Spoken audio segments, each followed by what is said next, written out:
Alright guys, I'm going to make it short and sweet, but I have finally finished what I think is my pure caster build for intelligence. And we'll start off, we got Azures in the right hand and Lestats in the left hand. You don't need to upgrade the Azures, you're just using it for the casting speed passively in your off hand. You need to have the Lestats in your left hand so that a Duelist Moonblade gets its full damage because it's bugged right now. Although I'll switch these back around when they're no longer bugged because I prefer casting preferably with my right triggers.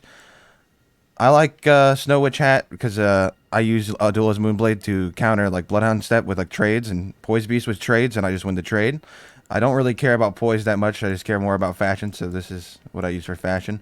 If you care more about Poise, you'll probably have to take a few levels out of Mind and Intelligence and put them into Endurance. Maybe take 5 out of Vigor because it's not a big deal either. Put those in Endurance, get up to like 25 or something. Maybe change around your talismans with maybe take out Godfrey Icon and put on the Jar's Arsenal if you're looking to get more armor. We already have Erdtree's Favor, so you're getting the equip load from that.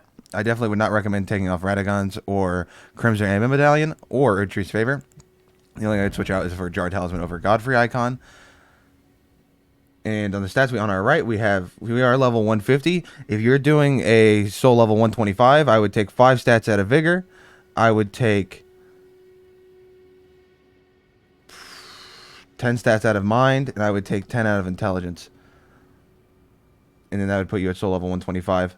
Now, you may notice that we do not have the strength requirements for these catalysts. That's because you don't actually need the strength requirement to get the magic damage out of them, so it's not a big deal at all. And you get those 2 extra levels to put into Mind or Endurance, depending on if you want Poise or not. And that's pretty much it. You can see in my bottom right, the spell catalog. This is what I would recommend for pretty much everybody. You could change the order of it a little bit, even though this is the order that I like. Definitely want Law of Regression in one of your slots. I like it in the final slot because I can switch right back to Carrion Slicer. But these are the spells that I would recommend. I think these are probably the strongest spell setup. The only thing that you could change, I think reasonably, in argue that this is like the meta spell setup, is Shattering Crystal. You could change Shattering Crystal for like Shard Spiral or something like that, or so your preference. I just think that Shattering Crystal is actually kind of slept on a little bit. It's pretty nuts. It does like 1,000 damage close to mid range, and it's really good for finishing people off too. And I use it similar to like a Duelist Moonblade, except it's a lot more subtle. It's the casting animation.